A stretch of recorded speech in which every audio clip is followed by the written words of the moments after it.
quick note before we get started here. If you already watched the first part of this podcast on the Ham Nuggets YouTube live stream, you can fast forward to around the 56-minute mark in order to continue to the part that was after the live stream.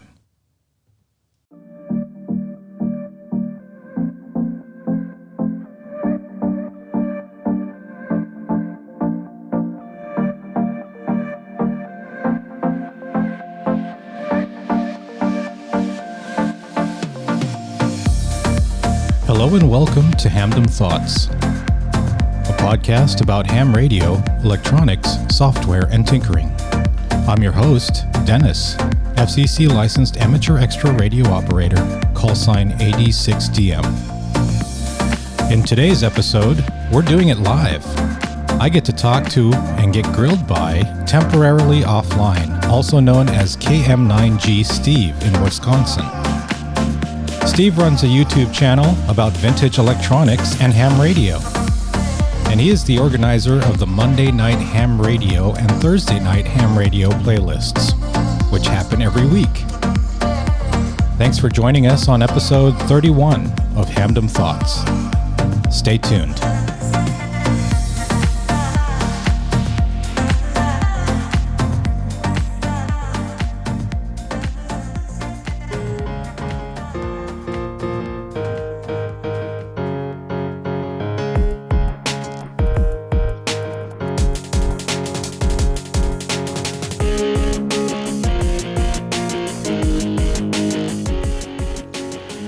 Hey, Steve, how's it going?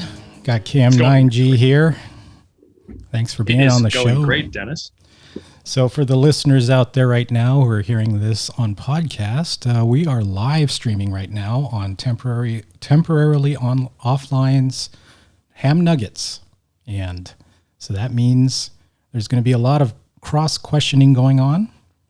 What's going on over there in Wisconsin, Mr. Steve? Everything is great over here in Wisconsin, except for the weather. We have come out of, I guess it's our low now. It was minus 24 on Saturday, minus 22 on Sunday, and It was too depressing to look today. Wow. Minuses. I'm complaining when it's 30. So. Oh, what I wouldn't give for 30. That would be great. So, I'm actually, because it's so cold, I'm recording from the home studio tonight. Yeah. And this is a different setup. It's kind of weird being in a different setup. I feel like I'm doing something wrong and I don't even know what it is. Yeah, well, I mean, it looks good. I honestly, to tell you the truth, I don't notice the difference between your home studio and your other studio, but I guess it's because there's a lot of backgrounds and stuff, right? So yeah, so at my other studio, where I do the show normally, I've got a green screen set up and we try to play this game of, guess where I'm sitting. Mm-hmm. And it's pretty fun. It's hard for me to come up with a new picture every week because I just have to come up with an idea every single week. That's difficult.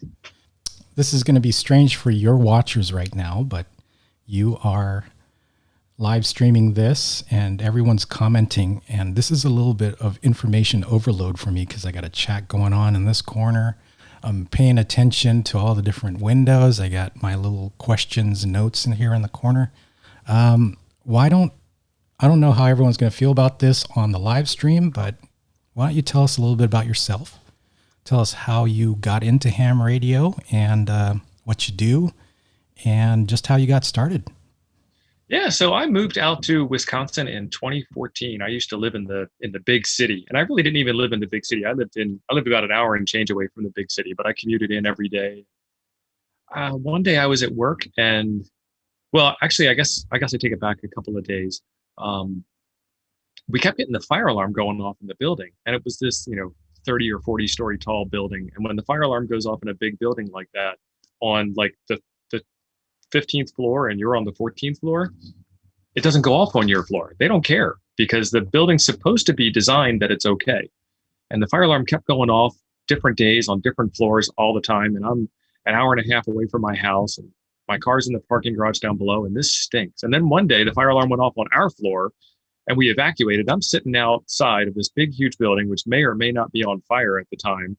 And my car's in the parking garage and I'm an hour and a half from home and I can't do anything at all. And it kind of like set in that this is not right. This is not the place for me. this far away from my family. I can't be this far away from my home. I can't be this close to my car and unable to use it. I got to get out of here. And I started making a plan to get out.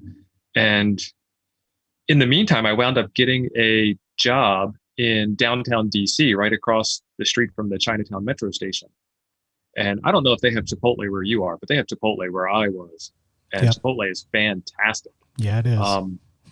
So I got off work and I was feeling really hungry, and I walked out the door and across the street and went to go into Chipotle, and they wouldn't let me in. And by they, I mean the police officers. And the police officers are routinely up and down this block because it's the busiest metro station, one of two of the busiest metro stations in downtown DC.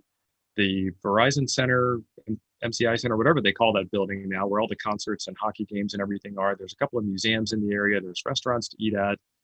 There's people protesting on the corner all the time. There's always some kind of police activity in the area. So it didn't look any different to me. Mm-hmm. And the reason why they wouldn't let me in was because Chipotle had just been robbed. Oh, wow. And I couldn't tell.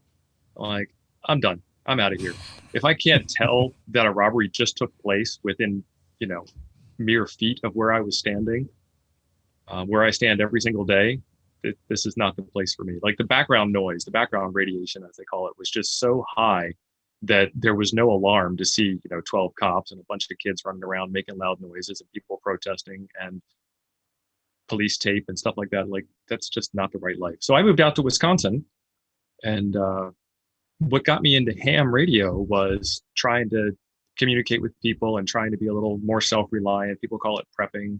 Some people take offense at that word.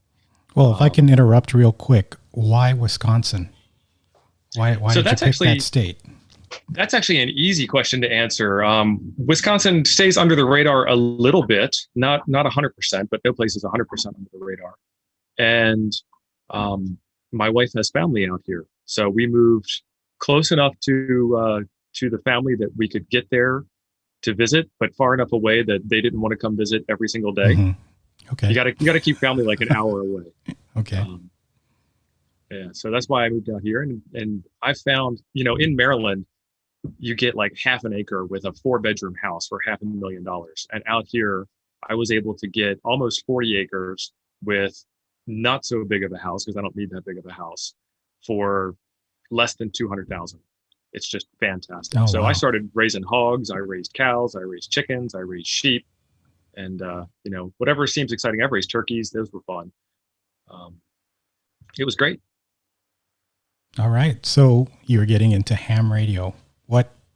How did you get into ham radio? So this was after you moved to Wisconsin. So I had always seen the license plates with the ham call signs on them, and that kind of intrigued me. And then when I got out here, I'm like, I might as well do it now. The power goes out 3 or 4 times a year, so that's a concern. And there's tornadoes out here, so that's a concern. And we get this thing called straight line winds, so that's a concern. I better have some kind of communications plan. So I started studying up for the test, and there's a local ham club, and I joined up with the local ham club, and it's just all downhill from there. As you know, it's a drug. Nice.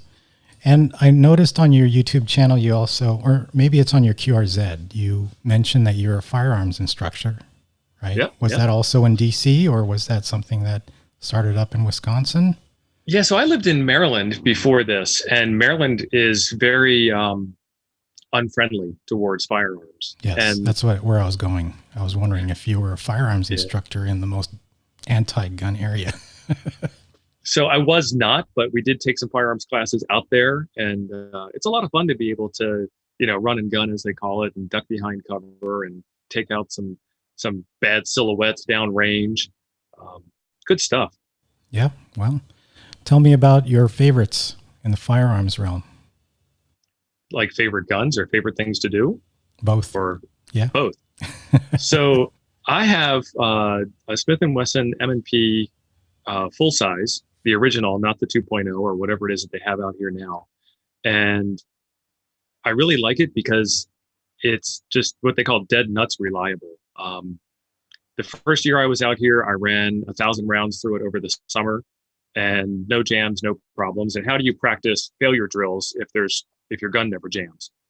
So the second year, I went to Freedom Munitions. Freedom Munitions is a factory reload business. I don't know what you'd call that. But they take brass back and they reload it. So there's already the thought that there might be a problem there, and there wasn't any problem. So then I got B grade factory reloads from Freedom Munitions, which doesn't meet up with their quality standards. So it's not the the Winchester white box or the Remington green box or whatever. It's factory seconds from factory seconds. Something should happen there, and it never happened. No jams at all. So then I decided I'm just not going to clean this gun. So we're I don't know 4,000 rounds into a firearm that's never been cleaned, running Nice. B grade factory reloads, and still not a jam. So Nice. Very cool. I have cleaned it. I did take it out in the rain for a class, and I didn't want it to rust. I mean, the next step would be to just throw it in the mud and then run those B grade factory rejects. It would probably run just fine. There's a lot of Glock torture tests out there. And the one thing that finally got the Glock to stop working was this guy baked it into a sweet potato souffle, and the marshmallows got all gummy inside and the action wouldn't move. So Nice. Finally took it down. Well, didn't want to get too much into guns on a ham radio related channel, but my next question is really weird for me because I'm asking you about your YouTube channel while we're on the channel. So that's a first for me. In fact, this is my very first live stream. So hello to everyone. I've never live streamed in my life. So before we go too much further, they were asking you about the story of your thumbnail. Oh, yeah. The thumbnail for this video was actually in the Bay Area where I used to live, the San Francisco Bay Area. We have this rail system called BART, Bay Area Rapid Transit, and I was in the BART station. I think I was a little inebriated, and the BART train was just rushing by, and it did something to my hair, and I was just like, and then someone took my picture. So that's the photo that I chose for you when you asked for a thumbnail pic. So yeah. YouTube loves YouTube faces, is what I call them. YouTube faces for the thumbnails. So it's a principle of psychology that people will often do business with somebody that they know, like, and trust before they will with anybody else. So if you go out to YouTube right now and you search for ICOM 705 firmware upgrade, you're going to see the Jason face, you're going to see the Ape face, you're going to see the Good Game face. And we all know that Smoke and Ape is the best at it. So you're going to watch Smoke and Ape's video on how to do the firmware upgrade on the 705 over anybody else. I love Smoke and Ape's pointing, right? He's he's always pointing at whatever is going on in his videos. I love that. Yeah. So tell us about your YouTube channel. This is weird for the watchers right now, but you have a pretty cool YouTube channel, goes by the name Temporarily Offline, and you actually do both programming and electronics rebuilds and soldering, but then of course you do a lot of ham radio related content. You started the Monday night ham radio, which we're on right now, and you also started the Thursday night ham radio playlists. So first of all, tell us about it, and secondly, how do you even keep pace with all this? This is like an endless stream of videos that you keep producing here.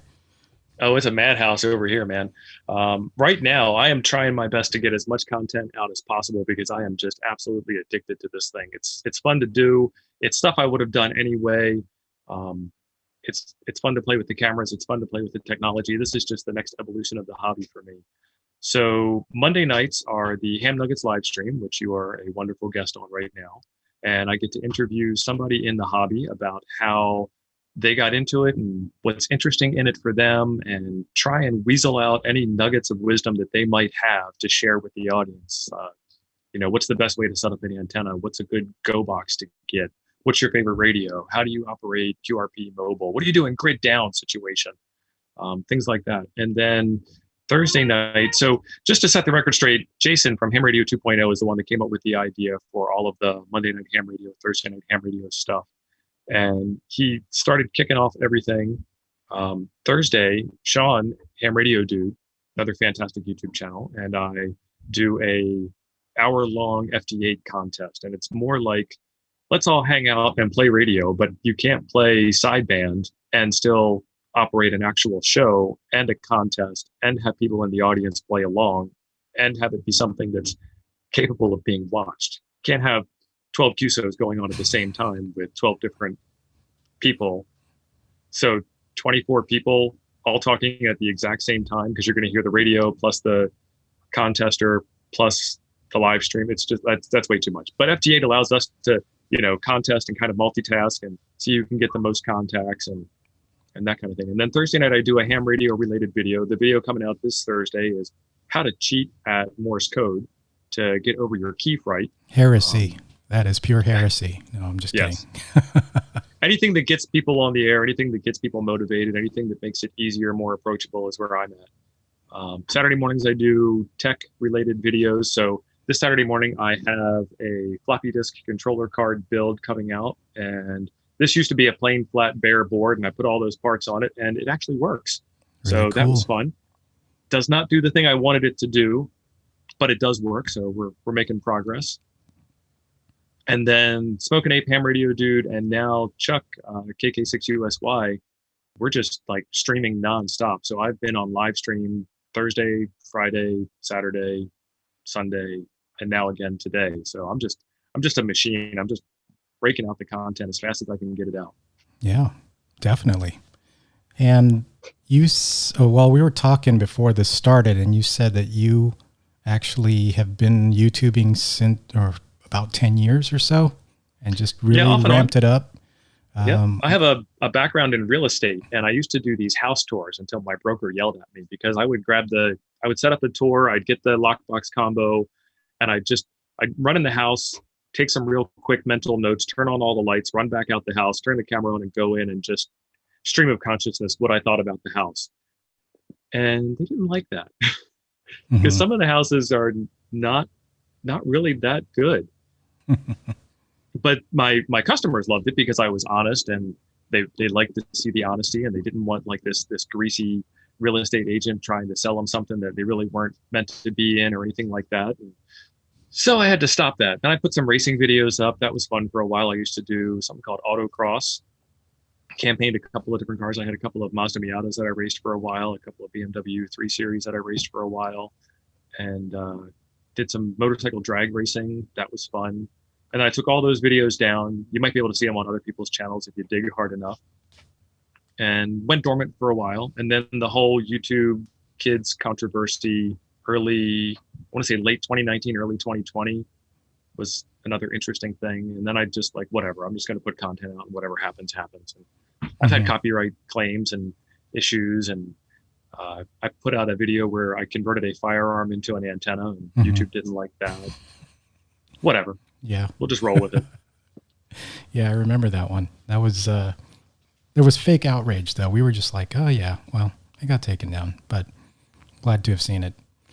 I'll hand it over to you now. I don't want to dominate this side of the chat. I have a bunch more questions, but I do want to give you a chance to ask yours as well. I was wondering when I have a chance to come back. There's a lot of stuff going on in the chat, and I'm just totally missing it because I'm trying to, extemporaneously speak here, as it were. So we got Red Summit RF in the chat. That's another great YouTube channel. Yes, it is. K5 Live EY showed up, and he asked for a wrench today, so I had to throw a wrench at him. A lot of people are talking about Longmire and Blue Sky. That's fantastic. But if there are any questions that came by, I totally missed them. So yeah, we might have to catch up on some questions here. But this is the part where I ask you what got you into ham radio. Well, if we're talking about the late 90s, I just wandered into a Radio Shack. And Radio Shack, what's that? It was actually at a mall. And mall, what's that? Like, where are you going with all this stuff? It's like all these things that don't exist anymore. But I was wondering about CB radios, and I stumbled upon a whole different set of radios that I guess you needed to get licensed for. And it fascinated me, so I came back like the next day, and I was like, I think I want to get one of these radios that you need to study for, and hopefully I can actually transmit on it. It was the HTX202 at Radio Shack. I think it has all of 12 memory slots, and has a gigantic nickel cadmium battery. And it was, so that's toast. It was a big brick. I don't have it anymore. I actually damaged it in a move, but it is. It kind of got me started, and then I picked up Gordon West's study guide for the no code technician license, and from there, the rest is history. I mean, I was on repeaters in the San Francisco Bay Area for quite a while, and then just kind of lost interest because it was just repeaters and didn't really know who these people were, wasn't out part of any clubs. And let's fast forward to 2017 where one of my uncles, he kind of got lost. We didn't know what happened to him in the hurricane. I forget the name of the hurricane, but it was he was in the British Virgin Islands working there. And we didn't know what happened to him for weeks. And it just kind of, all of these events, we were all over like, what do you call those things? The walls, the safety walls where you post, have you seen this person? Oh, wow. It was like online. I wasn't there, but we were just saying, if you hear from this guy, my uncle, let us know. And then we also were contacting the Philippine embassy, and because he was a Philippine citizen, and just trying to find out what happened to him. And I'm thinking, why is there no communication coming out of this place it's a disaster. I understand normal comms are down, but this is something that could be solved. I think that there is a way to be able to communicate with people on the ground. And so that kind of got me into a rabbit hole of research in HF. And that's when I got serious about getting my general. Got my general license in November of 2017. And then they were like, at the test, they were asking me, do you want to try for the extra? I was like, sure. I didn't study for it, but I'll try. I got 50%, so I failed it. That's not bad. And then I was like, I'm not going to be defeated by this test. I am going to study for it now. And a month later, I took it again, and I only missed one question. I don't even remember what the question was, but I was like, I didn't get a perfect score. I was sure I was going to get 99%. That extra test is hard, though. It's like 700 questions, and out of that 700 pool, you're going to get 50 of them. Yeah. And it's just like, man, some really esoteric stuff. We were studying for the extra test last night, and coming up after this show is going to be another live stream. There's a link in the description down below for that, where they're studying for the tech test over on the Toads Discord. So there's a link to the Toads Discord down below, and there's a link to the study YouTube live stream down below. And out of 8 questions, I probably only knew 4 of them. I could have guessed maybe one of the other ones, but yeah, it's one of those things where there's just so much information on the test that you just do not touch on a regular basis. And it's really intimidating, but get through the test, and then it will all start to make sense as you start to apply it, or start to apply it first, and then it will all start to make sense when you take the test. Yeah. So are you, first of all, what's Toad for my listeners? So Toads is temporarily offline's awesome dudes and dudettes is what it was originally. Now it's just kind of taken on a life of its own. And there's about 100 of us over in the Discord that hang out every day. We talk about retro computers, and we're working on building the FT8 up. And a couple of people in the chat here are a part of that. Yeah. Dan Bierstock, I want to give a big shout out to him because he's helping to code the live scoreboard. So as we're doing the contest on Thursdays, you can actually look at the website and see what everybody else's score is as the contest is going. It's one of the most important things about the contest, I think, is being able to have that live scoreboard. We bring it up now. It's like, oh, there's a lull in the conversation. Let's quick go over to the scoreboard and fill this dead air. So, yeah, I recently joined your Discord. I actually didn't know it was called the Toads Discord, but I think it was Don, KK4QAM, who linked to it somehow. And he said, hey, yeah, I'm talking about something. And I went in there. I was like, oh, so this is where all the shenanigans happen. And yeah, there's quite a active group in there. It's pretty cool. We have a daily cook-off too. So if you're into any kind of cooking, we've got a channel for putting photos of what you're currently cooking in there. Because Frank started that over on Josh's Discord. And then I want to say it was Thanksgiving dinner. I made up prime rib, and I posted pictures over there. So it was a fight between who was cooking better, Frank or myself. And then we took it over to Toads, and now we just put everything out there.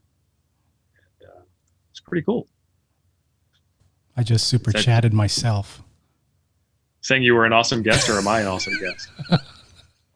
Take it any way you want. Just thought I'd troll the chat with that. Yeah. What other questions did you have? I'm open.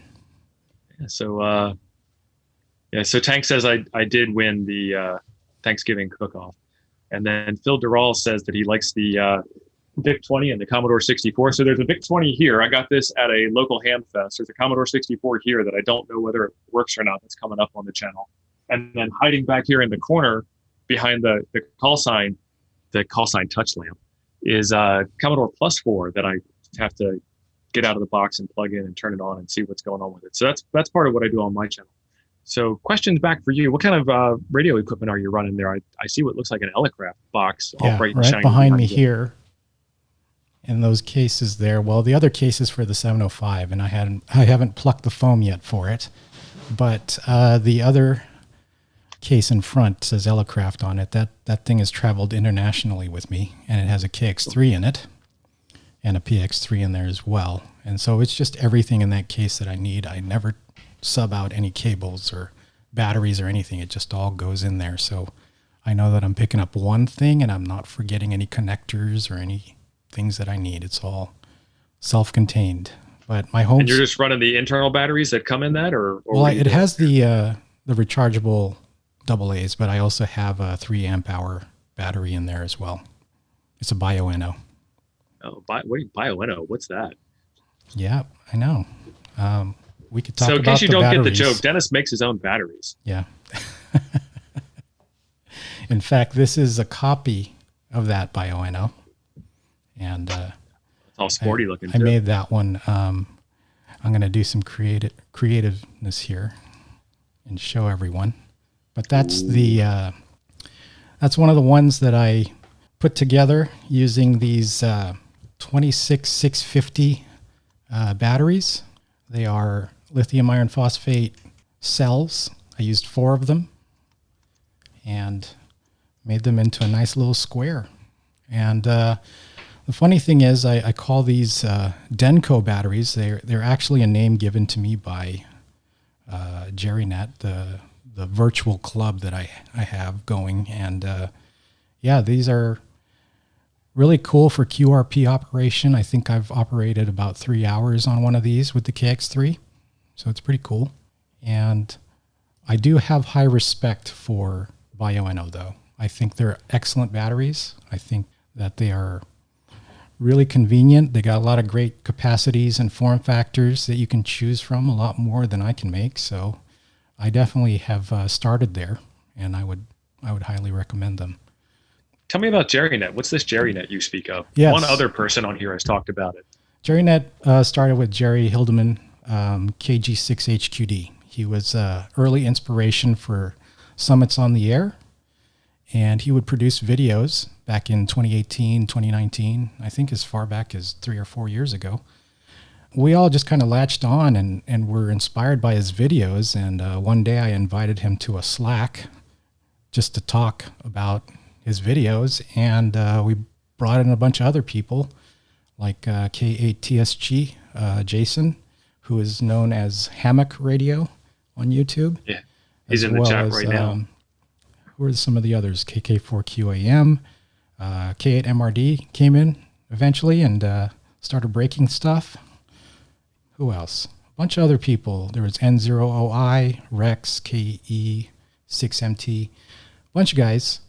And we just started going on RF on D-Star and talking every afternoon when Jerry would start his commute home. It was about an 1.5 hour commute or something like that. So eventually we just said, hey, I think we're a club because there's enough of us. I think we're a club now. We don't have a club call sign or anything, but we'd always be talking on Slack.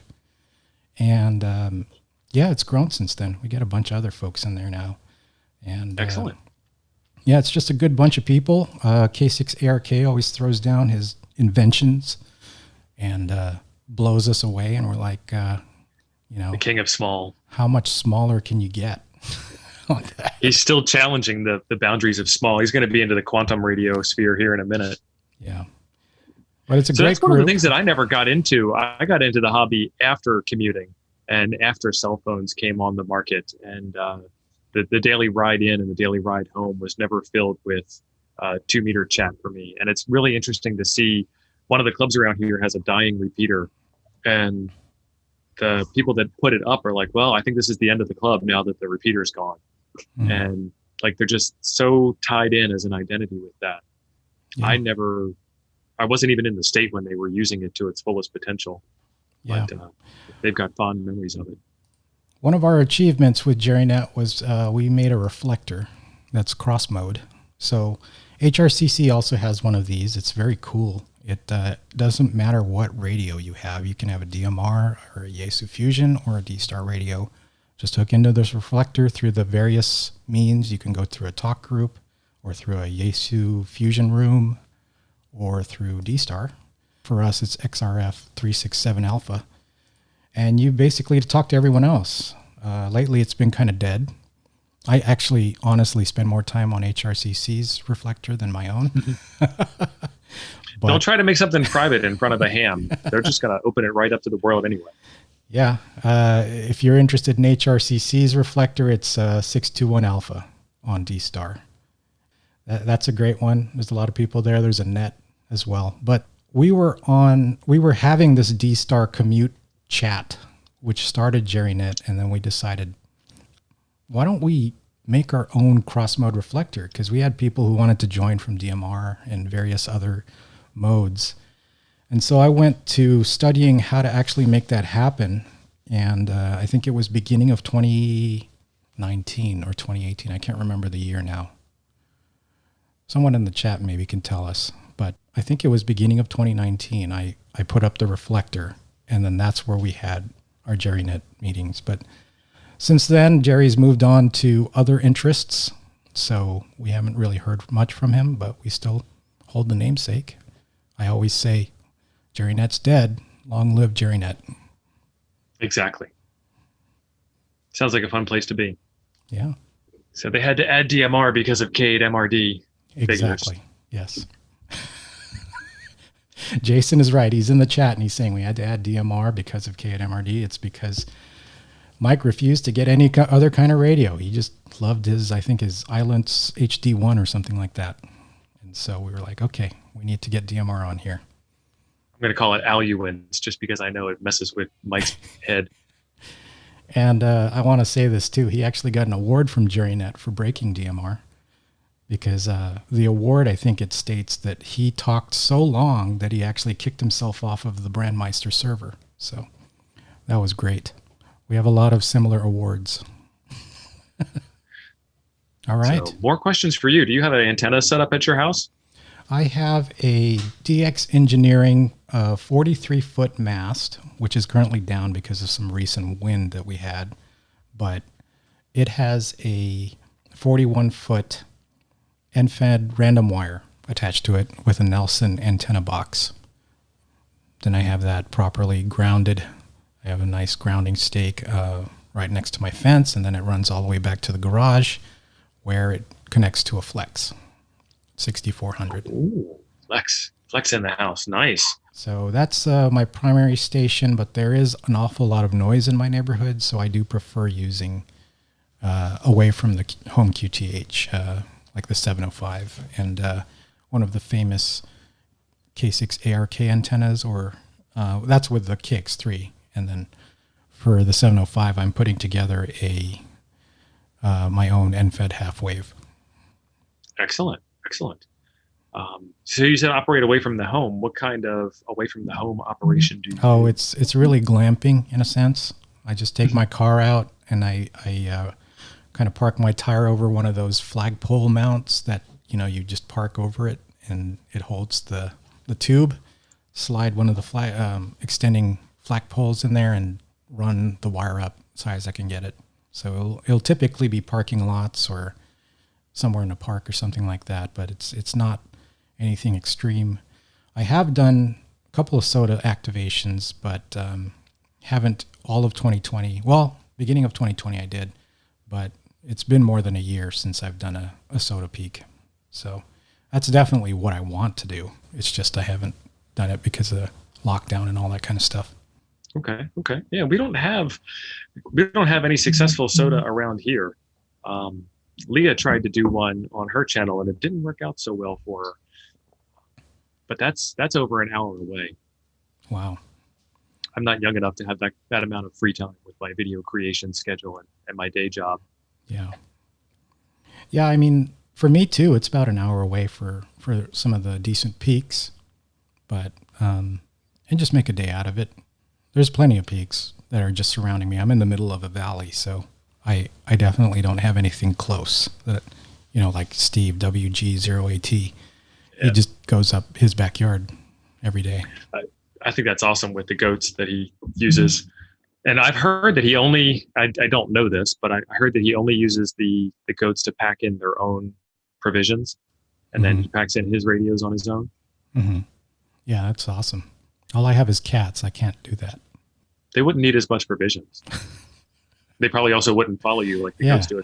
I would lose them all. If you ever wind up raising a lamb, or in this case, a kid for goats, with a bottle feed, it just will not leave you alone. It will follow you around everywhere until the day that it passes. And it's wow. It's both good and bad. I had a lamb that I bottle fed, and he'd ride around in the car with me. He was a better dog in the car than my dog was. The dog's in the back of the truck just spazzing out. The lamb's just sitting in the passenger seat like, this is fun. People gave me very strange looks when I had a full-size Ram in my Dodge Ram pickup truck in the passenger seat. Yep. All right. So we talked about portable. We talked about your radio setup. We talked a little bit about your batteries. I want to talk some more about your batteries, though. Sure. Because one of the things that I don't fully understand, well, there's a lot of things I don't fully understand about batteries, is the serial and parallel setup and proper wiring and all that kind of jazz. So I had a thought of, I've got a Yaesu FT891, and I wanted to make a battery that was roughly the same footprint, maybe not as thick, because I'm not that worried about the thickness, or thicker. I don't care in either direction. But I wanted it to be the same width and the same depth as the radio, so that it could fit in the bag right alongside the radio. Make the station a little more. Yeah, that's certainly possible. Like this is one of the things that I'm working on right now. Well, these batteries are from Battery Hookup, and I 3D printed these holders for it. With regard to your question about just having it the same size, you'd have to find cells that are similar in size to what you're looking for. These are called 32700s or 32650s. It's basically 32 in diameter and 650 in length. And so that's the numbering scheme for batteries.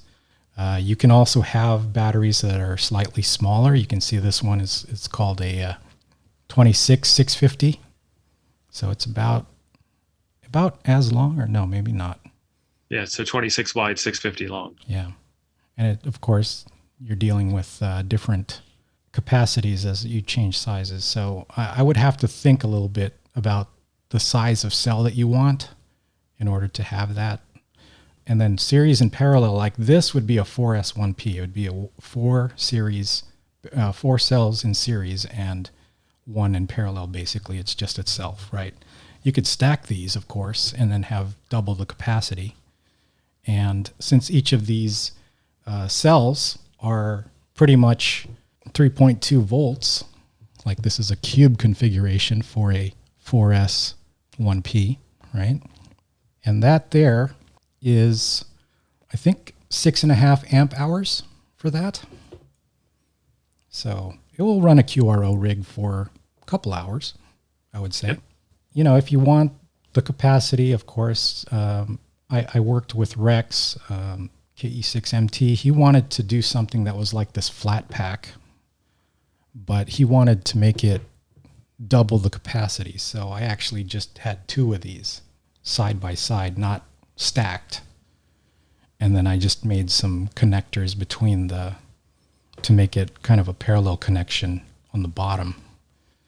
And he's using that pack. It was, I think, supposed to be rated at 14 amp hours as a flat pack, which worked well with his 891 for QRO operation. Oh, excellent. So yeah, I mean, it's certainly possible. You just need to really know that don't connect positive and negative and blow yourself up. And, use a BMS. So these are raw cells. I have some boards people like to argue a lot about the BMS, right? They do, yeah. They don't like boards like this typically because they're... So for our viewers at home, what does BMS stand for, and what is the board like this that you're holding? Well, this one is it's called a battery management system, or some say balance management system, but it really is a board that will equalize the voltages of all the cells so that you're not like overcharging one and, while the others are reporting low, one of them gets way out of line and actually starts inflating or venting gas or anything. You don't want to damage the battery. So it just makes sure everything is relatively balanced, and it cuts off the charge if there's anything that goes a little too much. So it's kind of like a charge controller. Yeah. And pretty much it also protects against shorts and under voltage, various protections. So as long as you got one of these, and like I was saying, some people don't like these small ones because look, it says 50 amps, but how can 50 amps run through something this tiny, right? Yeah, those tiny little wires are just going to melt. I just try everything I see. I don't necessarily believe that it will do that full amount. This one here is supposed to be rated for 100 amp hours, or 100 amps current, not amp hours. No, it's not. And I'm thinking if I did put 100 amps through this, I'd probably see the magic smoke very quickly. But well, there's a calculation of the type, the type of wire that you're using, if it's aluminum or if it's copper or whatever, and the gauge of the wire, and then how much amperage it can take. I've tried different combinations. I spend a lot of money on AliExpress and just try the different BMSs. I've come up with a few designs that I found pretty reliable based on pretty much this form factor, this 4-cell form factor. It's just really a kind of obsession of mine. I don't really need all these battery packs, but I just like making them. So I always have a surplus of cells. I need all these Commodores. This is a thing for me. I need them all. Yes. So back to this. This is a 4 serial 1 parallel configuration. Those batteries are, what are they? 4500s, 6,000 milliamp hour batteries. Yes. So it would be a 6 amp hour 12 volt battery in lithium iron phosphate. So how do you do the math on that to get to 6 amp hours? So each one of these, if you can read it there, it's 3.2 volts, right? You can see that. Yes. And then times 4, which would come out to 12.8 nominal. In reality, it's a round resting voltage of about 3.3 volts. Mm-hmm. So that means you're getting around 13.2 as your nominal voltage when it's charged. The charging voltage is around 14.6, at which point, if you divide that by 4, these BMSs will start balancing because they balance at around 3.65 volts each cell. So that comes out to about 14.6, I believe. And at that point, when all of them are around that much, it stops the charge and you know that you're good. Something that's a little bit more capacity, these are the 26650s in a 4S3P. So apologize. And those are also 3 point something volts apiece? Yes, 3.2 each. Okay. That's your typical for lithium iron phosphate. It's 3.2 volts. Okay. And this is one of my first builds. I actually have a voltmeter on there that shows the voltage. Nice. This one I use for everything. And so that one's 4 serial 3 parallel. What's the amp hours on that one? Each cell is 2.85. So if you multiply that by 3, it comes out to around 8.5 plus. So it is a almost 9 amp hour battery. Okay. The only thing is these cells they can actually output 100 amps.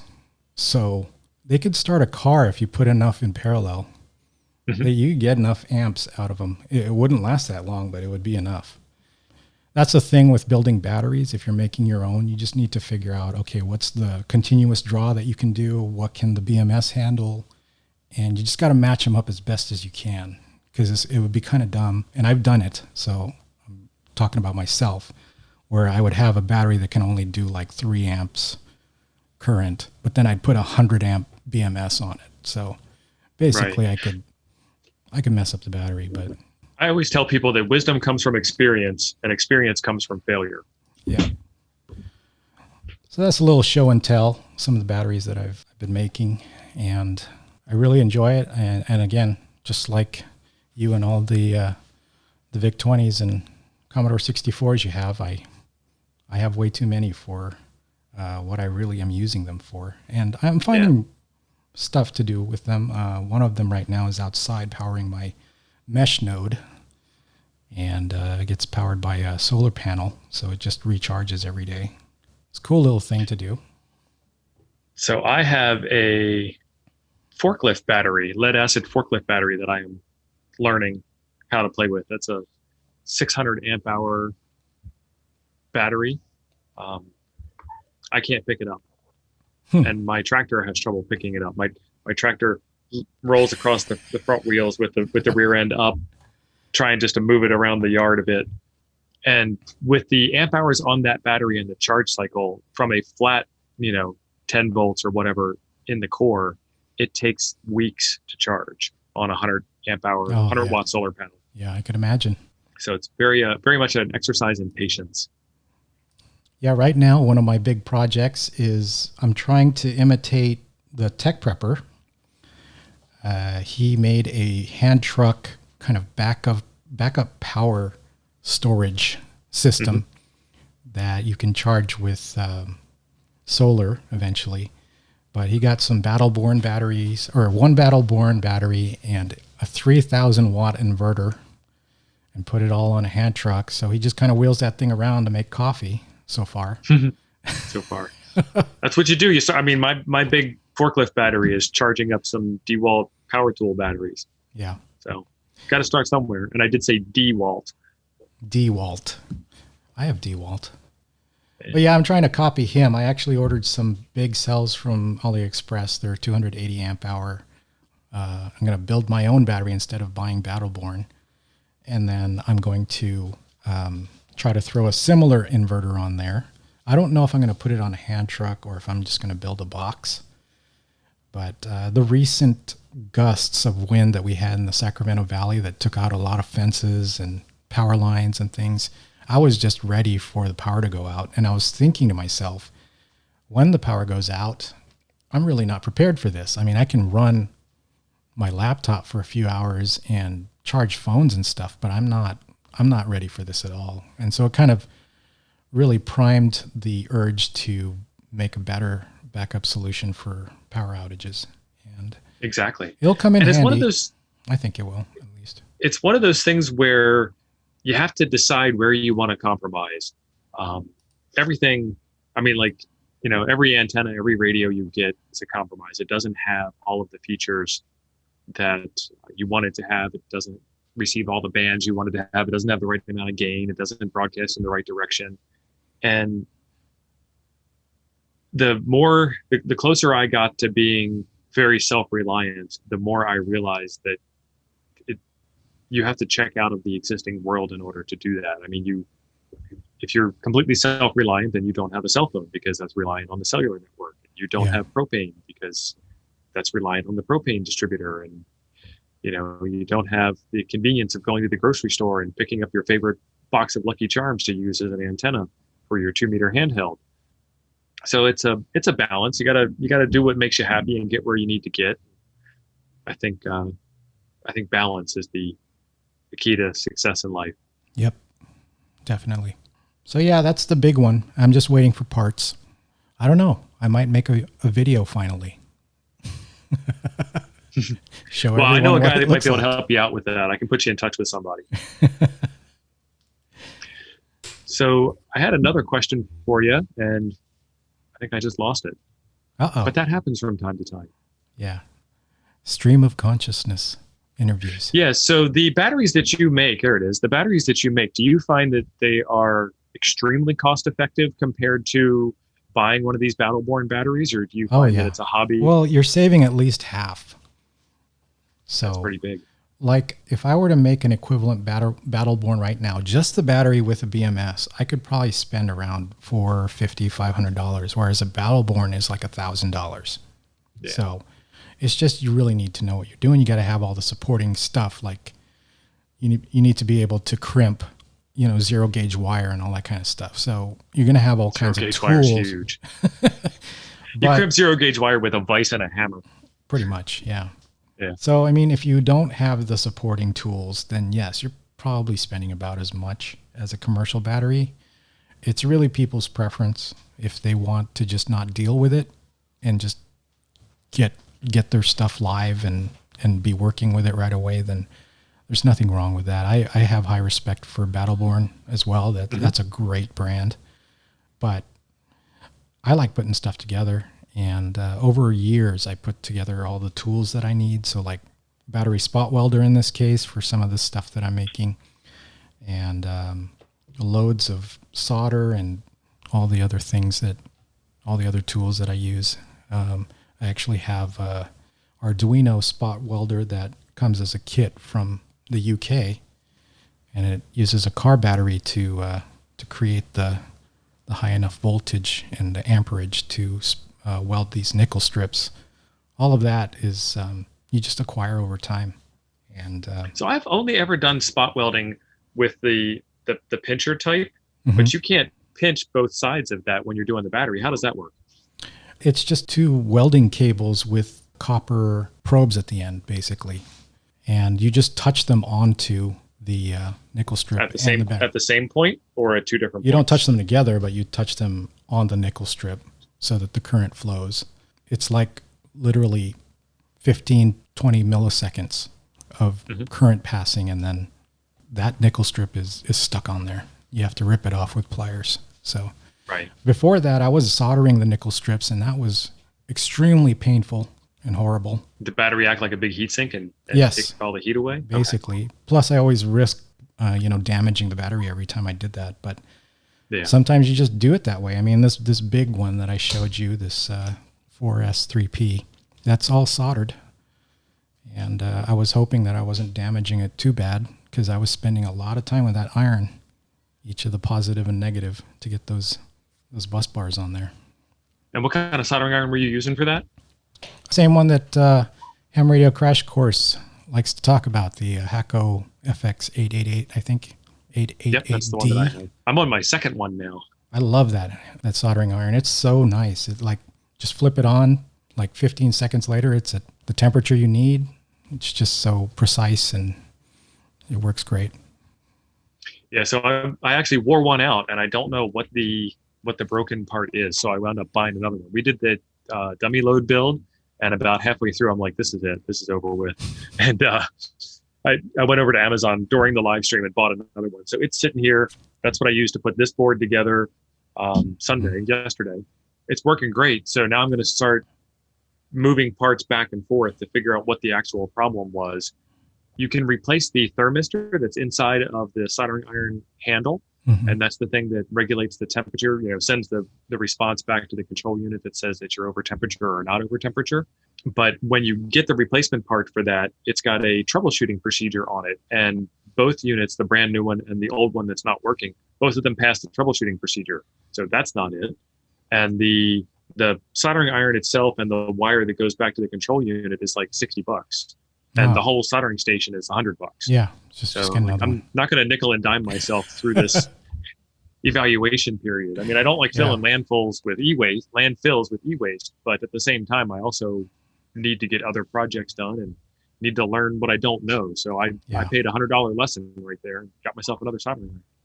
It's kind of like me and printers. I never worry about why a printer isn't working. If you can just get another printer for like $100, $200, it's just not even worth it to try to repair it.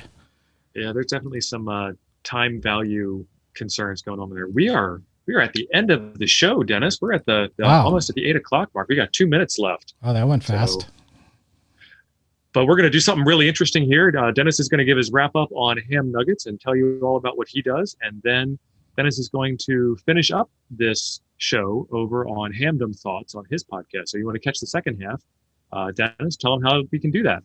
Yeah, so if you're interested in hearing the rest of this interview, go over to anchor.fm/AD60M. That's my call sign. And you will find every Wednesday there is a new episode, although right now I'm seriously wondering how I'm going to keep up that pace. The pace is hard. It is. But yeah, check it out. It's also on almost every podcasting platform. All you got to do is look for my call sign, 8060M, or you can look up Hamdom Thoughts, and you will be able to find it there. It's on Apple Podcasts, Google Podcasts, Spotify, and all the others. So thanks a lot, T.O. Thanks for having me on the show and letting me do a little show and tell here of the batteries. Yeah, definitely. And I tried to tell Dennis at the beginning of the show that he could do the fancy YouTube trick of saying, and the link is in the description down below. I don't know these things. But he forgot. Yes, the link is below. Right there here. You go. See, right here. Thanks for being awesome. We will see you in the next one. All right. Thanks. All right. And we are clear. Nice.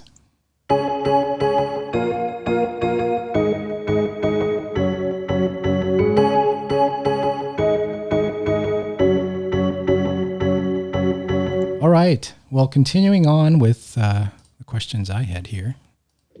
Let me see where we're at. So as you're digging into that, I will give a real quick follow-up to what just happened on the live stream.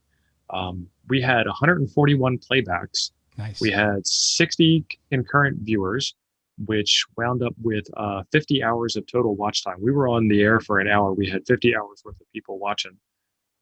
There was a couple of super chats. Dennis said that there was a very good guest on tonight. That would have been Dennis.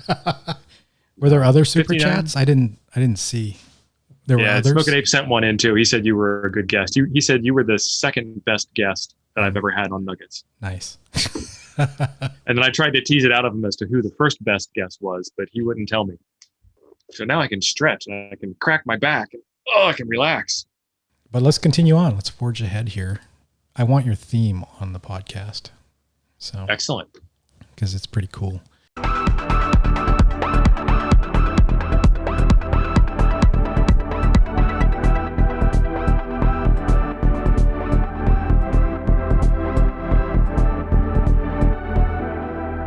So we just had to change the theme. Did you catch that? Yeah, I did. Actually. Yeah. So I got a copyright claim on the theme that I was playing, and I'm kind of a victim of circumstance. I'm not complaining. I'm sharing a story because my feelings aren't hurt here. Okay. But what happened was I went out to Fiverr and I got a make me an opening theme, and the guy did a fantastic job. I love it. I mean, I get lots of compliments on it. It's fantastic. And he went out to YouTube and he had searched for royalty-free technology, intro music, theme song kind of thing. And he found a song, and I think he sped it up a little bit from the original. I've heard the original. Mm-hmm. And then I guess like a year later, the original creator was like, somebody stole that from me and then put it up as theirs. And then your guy got a hold of it, and then he gave it to you, and now you're using it. So I'm like, 4 degrees of separation on this thing. And I got a copyright claim on this theme song that I thought was royalty free and good to go. And like, what's going on? So I appealed, like, I have the rights to use this because I was told I have the rights to use this, and I don't. So I had to change the theme music out. Yeah. So. Well, I before I really got serious about ham radio, I used to, I took a stab at producing electronic music. So it's the kind of music that K8MRD talks trash about so much. Oh, you mean the good music? So basically, he would talk about how it's just a beat and, some melodies or whatever. I forget what he was saying, but he was talking trash about electronic music, which is what I was doing. And so I figure if ever copyrights and licensing get too ridiculous, I mean, I'll just make my own intro music and not have to worry about it. But then someone will claim, hey, that sounds a lot like mine, even though I made it. So they do that. There's a video, and it's actually kind of funny to watch. There's a video on YouTube about how to beat the YouTube copyright strike system.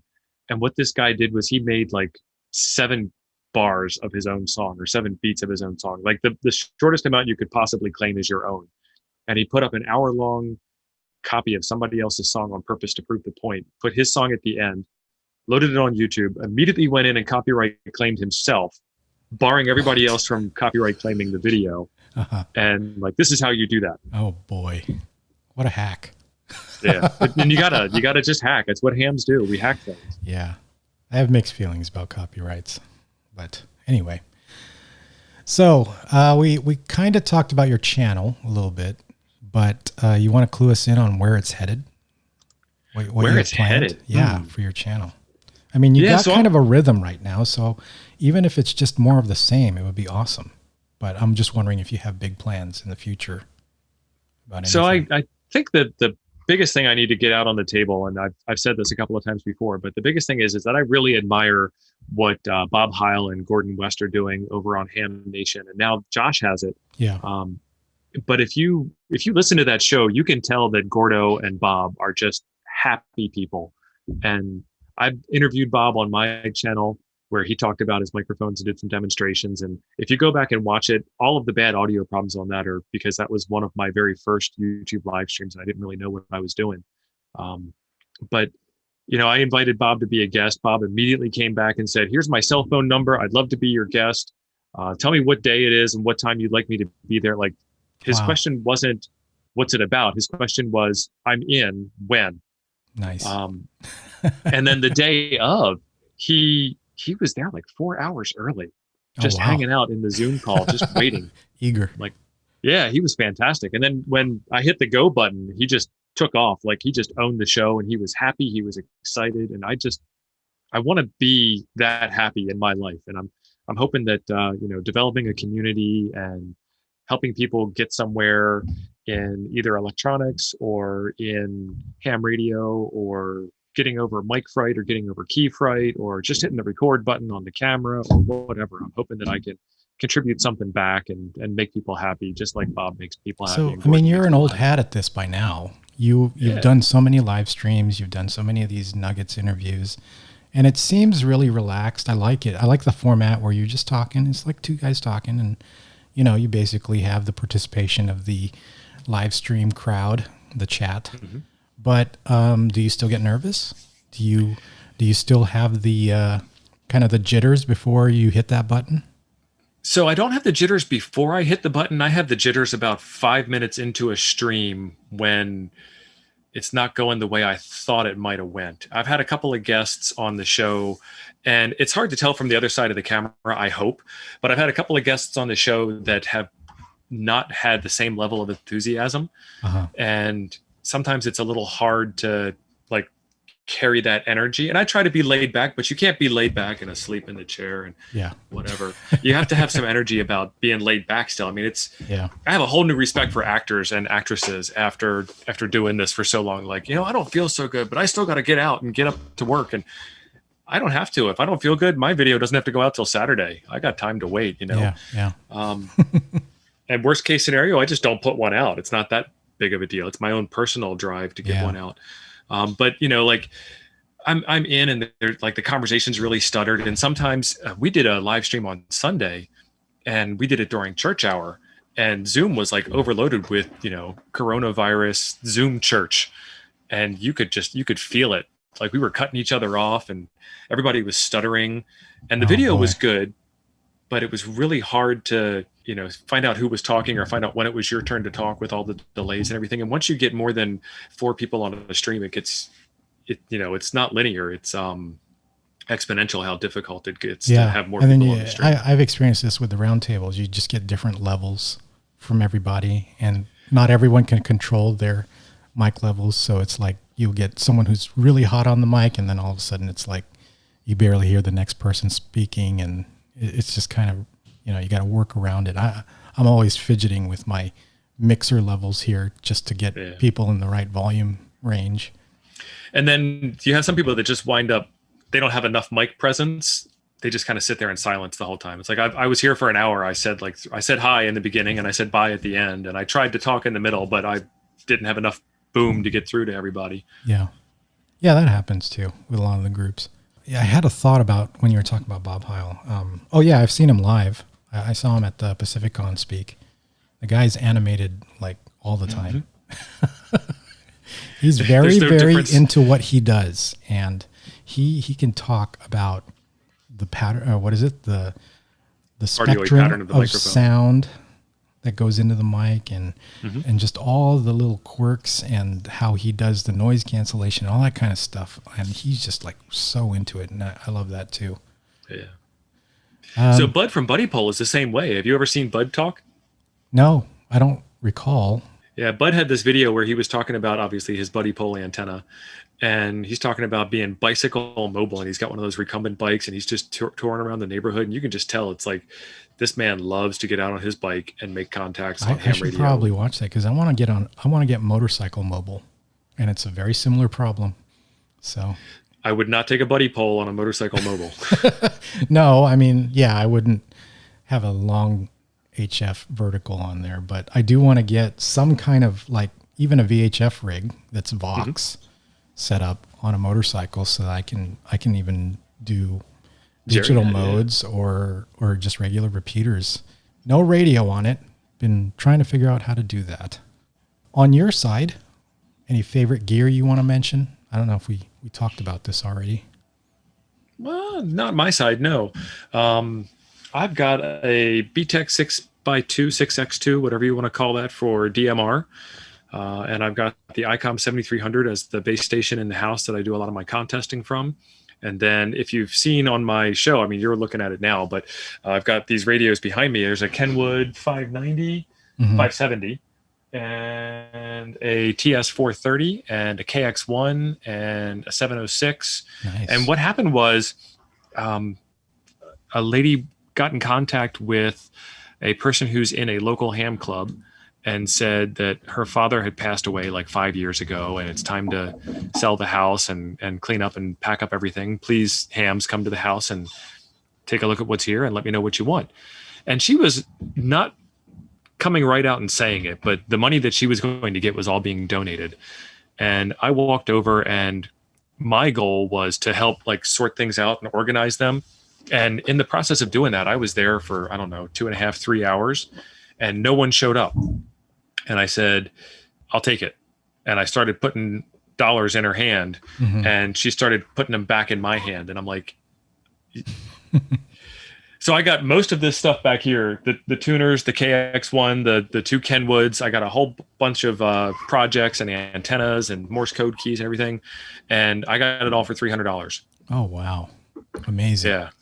So I, as a result, I have no fear of carrying forward the hobby and tearing open and getting in. The 706 did not work when I got it, and I tore it open and I looked at it and I scratched my head and I went, holy moly, this thing is packed full of stuff. I don't know what I'm going to do with this thing. And put it back together, and it worked. And I actually didn't fix anything. I guess there was like a loose connection or something in there. Just it works the act of taking it apart and putting it back together fixed it, huh? Yeah. It knew that it was loved again. Yeah, don't be afraid of it. And I put it on the air. I've got an hour long, maybe a little bit longer than an hour of operating on YouTube live with it, making contacts, and then I did one of the FT8 off contests with it. That's a nice rig, the 706. I've seen them on the now defunct Universal Radio site, and I was like, man, I wish I could find one of these. It's very nice. Yeah, so it's HF through 6 meters, and then it is 2 meters, but it is not 70 centimeters. It's pretty much like the 857 competitor, right? It's a little thicker though. Yeah, it's big. It's more like a 991 or something like that, but it does 2 meters. It's pretty cool. Yeah. And then I have a FT891 in a go bag sitting here on the floor, and I have not figured out a battery solution for it yet. I have this 5 amp hour AGM battery. Oh no. Yeah, I know. Away from me. No, I'm just kidding. But it gets me an hour on 100 watts barefoot. Yeah. So that's a park activation. Well, I still have a lot of cells. I might send you a battery.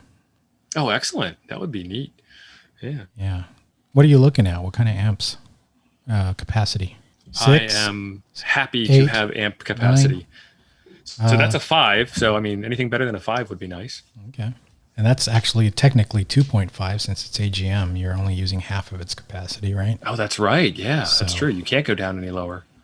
Yeah. I could chase it down by starting to work QRP and changing the bands. I could probably put together a 6 amp hour for you. That would be awesome. A lot of cells. It's just, my what I tell people who bug me a lot for stuff like this is that, and I forgot to talk about it in your live stream. I have a fake company site for the batteries. and it's called Denko, and it showcases a lot of the builds and my evolution of design there. But the shipping is horrible when it comes to Denko. The product is great, but the shipping takes forever. And that's How are you only shipping them? No, it's because I don't build them right away. It takes It's the handling. shipping and handling takes like months, literal months, like 6 months. So, like I promised one to KTSG, and it took me, I think, a year to get it to them. So it's just a matter of getting in there. And I blamed the summer. It was too hot in my garage to actually work on it. So I could Whatever excuse you need. I have lots of them. I couldn't sit in there for more than 10 minutes. And, you need quite a bit of time to put these together. Yeah. So Zoom is doing really good for the audio right now. We're not really stepping on each other much. Yeah. I think the reason is because we're not streaming. It knows. Your audio became a lot clearer as soon as the stream ended. So that's probably due to bandwidth at the house, because I'm at the house and at least one group of children is watching a movie. The wife might be watching a whole nother movie, and then I'm live streaming. Yeah. All right. Let me close this up here. Do you have any Elmers or ham heroes? So I did mention Bob and Gordo. There's a couple of people here locally that we have formed another small club with, K9WEN, WD9HFT, and N6NII. And we formed a little club where we get together every Wednesday and just shoot the breeze. And each of us brings something to the table that the other does not have. And then we all have a little bit of overlap, which makes it fun. And we all enjoy having coffee together. K9WEN, Bill was in the Navy. He was a chief of the boat on the Saratoga. And Gail is one of, I don't know the actual position name that he held, but he was one of the first in Cray supercomputers. Oh, wow. Yeah. A man of history. He's got stories that are just amazing to hear. And then Rod has been in ham radio for so long that he is an advanced class, not an amateur extra class. Yeah. When you see the advanced on QRZ, you're like, okay, this guy knows stuff. Yeah. And Bill and Rod will start talking about fighter jets, and Bill will start talking about, Bill used to do, civil servant work. He used to run the city of Taylor's Falls, all of their public works, water and sewer, and that kind of stuff. So he's got lots of stories on that, plus all of his stories from the Navy. And then Gail's got all of his stories from working in computers. And Gail actually grew up on a farm and has many brothers and sisters. So it's really interesting to see the way that evened out. Yeah. Like, how do you get that kind of education when you have all that farm responsibility? Yeah. But he did it. I can only imagine. There's like so much to do, and still rising above it and, getting out there. Speaking of farms, I mean, you were speaking about earlier in this live stream, you were talking about 40 acres for $200,000 with a house. It's actually 170. That's amazing. So I didn't really get into it in the beginning, but are you utilizing that land? Do you have a huge antenna and wire all over the place? And I mean, 40 acres is huge to me, at least. So, I mean, I have more grass than I know how to cut, which is why I have the sheep. Because if you don't have a ruminant on your property, then you are the ruminant. I have a lot of land that I don't use. I have a campground where if you put up a tent, you can't see the house. I have a hunting area where I've been able to harvest some deer one year. And then I have somebody that comes out and does that for me now, because I'm in here making videos instead of out hunting. But I have found that the level of interest in, trying to say this without offending anybody, good luck. I found that the level of interest in natural foods is not as high as the costs are to produce natural food. So for instance, the chickens that I raise, first off, I raise them to be like real table stuffers. It's not uncommon for me to have a 9-pound chicken. Oh, wow. I got 5 daughters, so, I got mouths to feed. No, the turkeys were even bigger than that. I mean, I had humongous turkeys, but they come out to be like $6 a pound. And who wants to spend $30 on one chicken? Yeah, exactly. But, I'm only making a couple of dollars off of that bird when it's taken me, 8 weeks minimum to raise it, and then all of the organic feed that goes into it, plus building up the coops and going out there 2 times a day and watering them and moving them around the pasture, because I raise them out in the pasture so they get sunlight and grass and bugs, and they get to scratch and be chickens. And so one of the interesting things about the chicken breed that you get from the grocery store, it's called a Cornish Rock Cross. If you raise it the normal way, part of the problem that they have is that when they put them in the back of the pickup truck to take them to the processor, half of them die on the way to the processor because their heart isn't as big as it needs to be to pump all the blood through their legs, and they wind up not being able to stand for the last couple of days of their lives. And there's somebody in the back of the truck just standing them back up as they fall over, because if they fall over and they can't get up, then they pass out because the blood doesn't flow properly and all this stuff. And my birds just last forever. Wow. So, but in terms of do you have a tower or anything like that? No tower here. I am building a 160 meter doublet antenna. That's what I was thinking about, was 160 meters. If with that much land, get on 160, right? Yeah. And that's in the works. It's in a box over here. Callum sent some wire over. He actually had a leftover doublet kit because he did a doublet build on his video. And doublets are interesting. If you've ever looked at the spec on building a doublet, it's not like building any other antenna. They're like, yeah, cut it for half wavelength. Okay. I mean, I know mathematically what that is, but that's not like any other antenna you've ever built in your life. It's usually extremely specific on measurements. Yeah. And then he's like, feed it with any length of ladder line. Okay. What kind of ladder line? Any kind of ladder line. Okay. And any length of ladder line? Yeah. Just enough to get you to your shack, to your radio. Interesting. What? So it doesn't add up, and it's supposed to be like 5-to-1 SWR on all bands, and you need a tuner for it and all this other kind of jazz. And it's like, you just make it. Like, don't ask questions, just do it. Don't do math, just do it. Interesting. So I'm going to put one together. I'm going to do it on a video. I'm going to hook it up to the silo. The silo's 40 feet off the ground. Oh, nice. Okay. And then I'm going to toss the wire in the tree on the other end and hope for the best. It's going to try and be a flat top instead of an inverted V. I've got a fence wire that goes around the pasture. I can probably light that up as a loop, or as a dipole, or as a beverage. We'll see how that works out. And we've done field day here twice now. Everybody comes over and sets up all their stations. And that would be a great field day on 40 we acres experiment of with land. antennas. Yeah. So one of the guys brought out the I can't remember the name of it, the tuner that goes with the 7300, the external tuner that you mount at the base of the antenna. I don't know 7300 gear. Sorry. Yeah, ICOM. Yeah. It's the ICOM tuner, external remote tuner. Yeah, we'll look it up real quick. Insert answer here.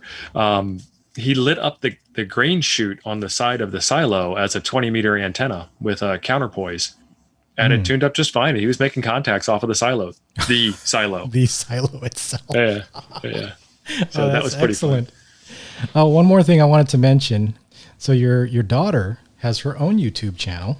She does. Astro Leah. And I'll put that in the show notes.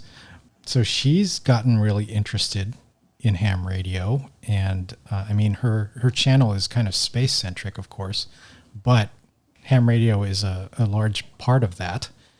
And so how did that come about? Was it something of your prodding, or just your enthusiasm with YouTube?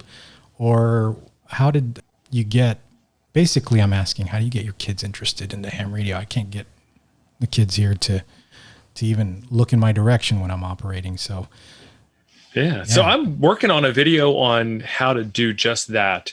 And there's a little bit of bribery involved. There is, if you want anything to be exciting to anybody, it has to be exciting to you. Like, you watch K8MRD do a POTA activation on his videos, and every time he makes a contact, it's like somebody just gave him a 1 ounce gold coin or something. Nice. Like, he comes in first place every time the QSO's over. His enthusiasm is infectious. That's why I love his channel. Jumping for joy at every contact. And that's what you need to do. So I said, I didn't really ask them if they wanted to. I didn't ask them if they were interested. I said, let's go build an antenna. Oh, nice. And we did. And one year when I got the soldering iron, my wife got it for me for Christmas with a little bit of, like, hey, honey, get this for me for Christmas. And I got them each solder kits to build, and we sat down and, time with Dad building something. And then we built the antenna, and then we all got out in the truck and drove out into the field at the house and threw a wire in a tree and made some contacts. We made some videos out of that. They got to see themselves on video. They got to see people in the chat saying hi to them. And it's kind of infectious. I mean, you get feedbacks on your podcast or feedbacks on your Twitter post, and you're like, oh, hey, this is great. You're creating some interaction and some community. And then I think Leah told me there's like 13,000 people that apply to NASA every year. And some people do it the same way that they enter into marathons. Like they walk across the start line, and I did it. I entered a marathon, and then they go home. Like that's, 3 feet across the start line as opposed to, 26.2 miles. So people do the same thing for applying for NASA. They will put in their application just to get the rejection letter that says you didn't make it. I don't get it. But that's what you're up against. And, NASA only needs, 7 or whatever astronauts per mission. And they don't do that many missions. So they don't really need 13,000 astronauts applying every year. So what are you going to do to set yourself apart? And I thought, what do I know? I could be completely wrong, but I thought, if she shows up to NASA entrance with pilot's license, degree from the Air Force, YouTube channel that's got 150,000 followers on it, and she's put out a video or two a month, every month since she was 16. And each one of those videos is something technical or something flight related or, something digging into physics or whatever the case may be. That's going to be a big part of her resume to get her onto that spaceship that nobody else will have. And it starts, as you know, if you want to be good at anything, it starts when you're a youngster and it doesn't evolve until you're in your 40s. So that's amazing. Yeah, that's excellent. And so if you're listening, check out Astrolea, really cool channel. Has a really hilarious episode where I think it was a failed soda or failed POTA. I can't remember now, but it's great. It's great to watch. And she's got a lot of energy and a lot of excitement, and she's not afraid of. Actually, when you hand a mic to her, she just goes crazy. Yeah. Wonder where she gets that from. Oh, she's crazier than I am. It's really funny because I was telling one of my other kids, I was telling Becca that, I tone it down for the videos because I want to seem, professional, and I want to have this ability to get the message across. And I've got so much that I have to convey. I put out that SSTV video, and it's not a small subject. It's not a difficult subject, but at the end of the 20 minutes of here's how you do it, people are like, okay, how do you do it again? Like, yeah. I guess you have to rewind the video because I was like slowing it down. You have to have the right kind of pace that you don't lose the audience, but you also have to have the right kind of pace in the opposite direction that you don't lose the audience. It's a really tough balance. And then now I'm like, well, I've toned it down. Now I've got to remember to add some stuff back in. And sometimes you're on take 4 and you're like, that I've already told this joke 4 times. It's not funny to me anymore. But say it like it's the first time you've said it, right? Yeah, and then some of the things like building out this floppy controller, you can only do it once. Yeah. So it's a one take.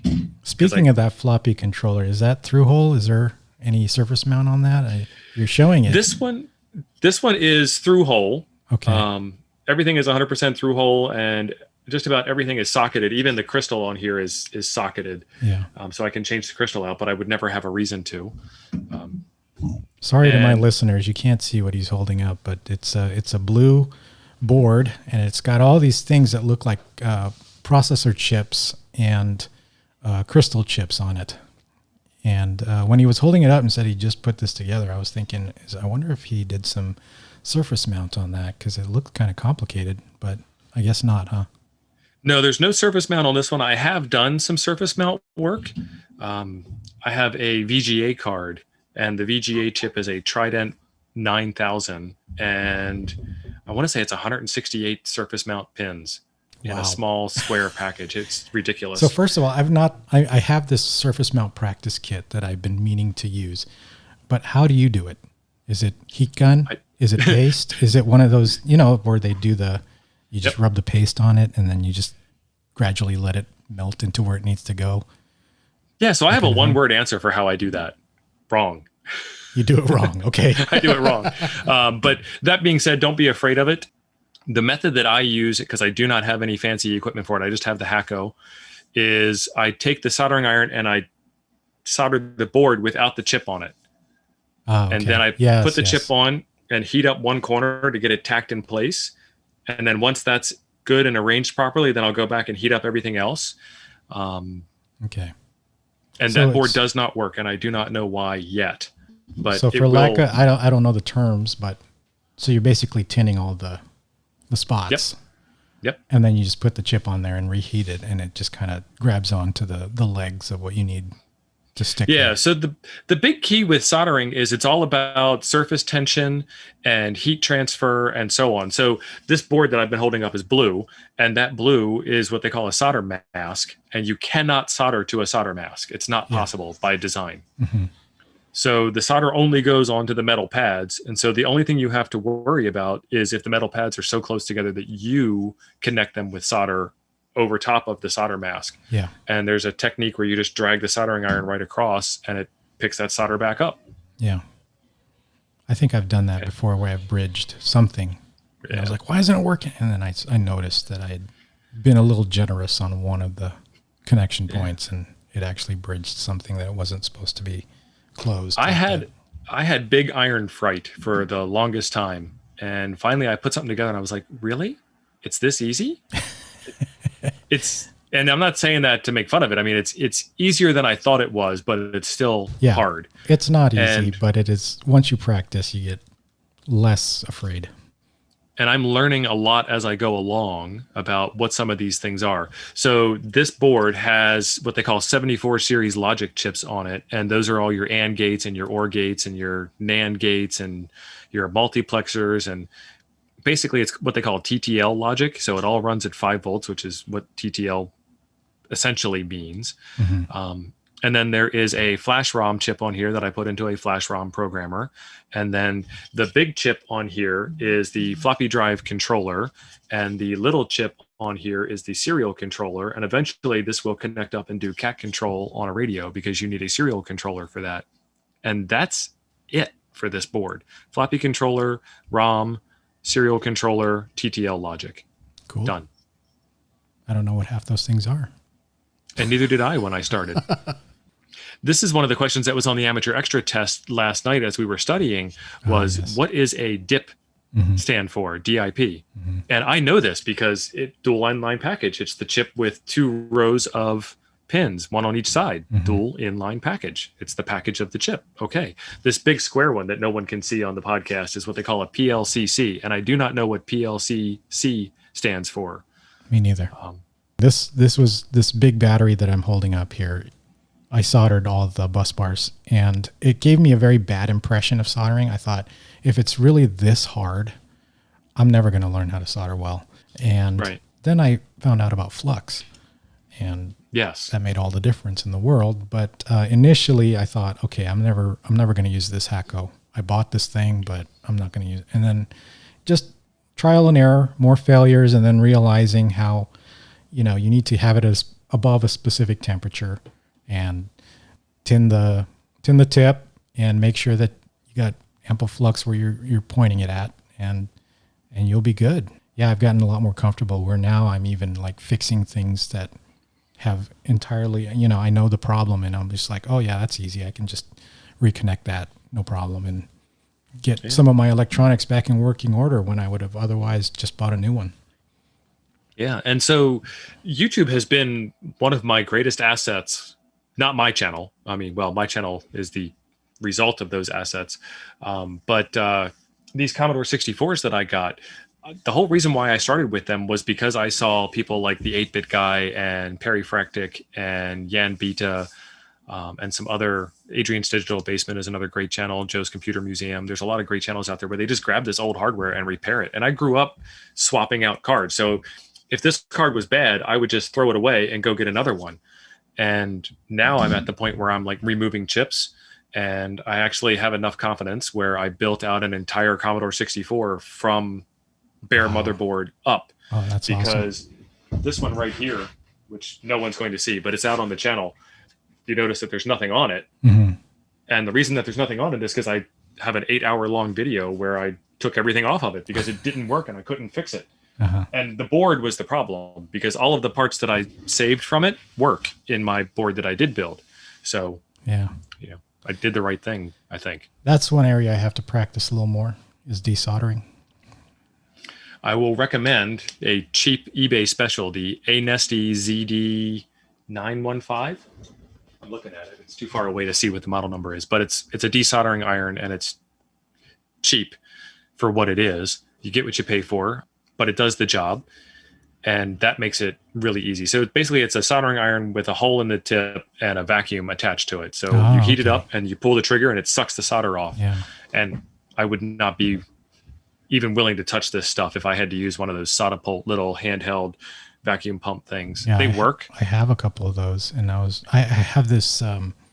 It's a Nixie clock, and one of the tubes has started to get poisoning, so it's showing some numbers. AI6XG sent me some spare tubes. Now I got to desolder the thing and put the new tube on there, and so that was the route I was thinking. Was a little whatchamacallit, the handheld thing. But I'll take a look for that. It would be cool to have an all-in-one solder iron and vacuum. Yeah, so occasionally I will solder something with it because it happens to be in my hand when I'm doing something, but overall it's not a soldering iron. It's a desoldering iron. So it's like trying to use a saw as a hammer. You can do it. You can, but probably not recommended. Yeah. Yeah. All right. Well, we're at according to my clock, 1 hour and 38 minutes, but it will probably be less than that with all the initial banter that I'll cut out. But anything you want to say or plug or, give advice about to the listeners before we close? No, not at all. I mean, my advice to anybody is just get out there and try it. The easiest way to learn is through failure. Not necessarily the cheapest way, but it's the easiest way. Yeah. Well, whoever said that ham radio was a cheap hobby, right? Exactly. It's a very expensive hobby. You've doubled it up because not only are you ham radio, but also vintage electronics. So, man, you got a lot of stuff. And I'm a cheap old man, too. Anyway, Steve, thank you very much for being on the show. Thank you for having me on Nuggets. Yeah. It was a fun live stream. I actually still don't know how this podcast is going to turn out. I don't know if we have any listeners left since it's gone this long, but hopefully you're still listening out there. Well, if they're not listening to this show, then they're just listening to dead air in their car, right? Yeah. But yeah, that's great. Thanks for the YouTube channel. It's been very entertaining these past years, and especially during the COVID lockdown, it's always great to open up your browser and go to the playlist for Monday Night Ham Radio and Thursday Night Ham Radio, and seeing all the premieres and the live stream. You've really contributed to the community in that way and helped people feel a sense of, there's others out there who are interested in the same things that you are. So it's great. And I thank you for that. Inclusion is the name of the game. I appreciate you being on the show. If you want to catch the first half of the show, be sure to head over to the YouTube channel Temporarily Offline and look for 86DM. Yeah. If you just search for Nuggets 86DM, I'm sure you'll find it that way. Yeah. And I'm looking at my Slack for JerryNet. There's a bunch of people saying it was a good show. It was fun. It was a good show. It was fun. Yeah. They're right. So I'm glad I didn't bore people with my batteries. The batteries are electrifying. There we go. Dad jokes. Yes. All right. Steve, thank you very much. And I'll say 7-3. All right. Thanks for being awesome. Thank you.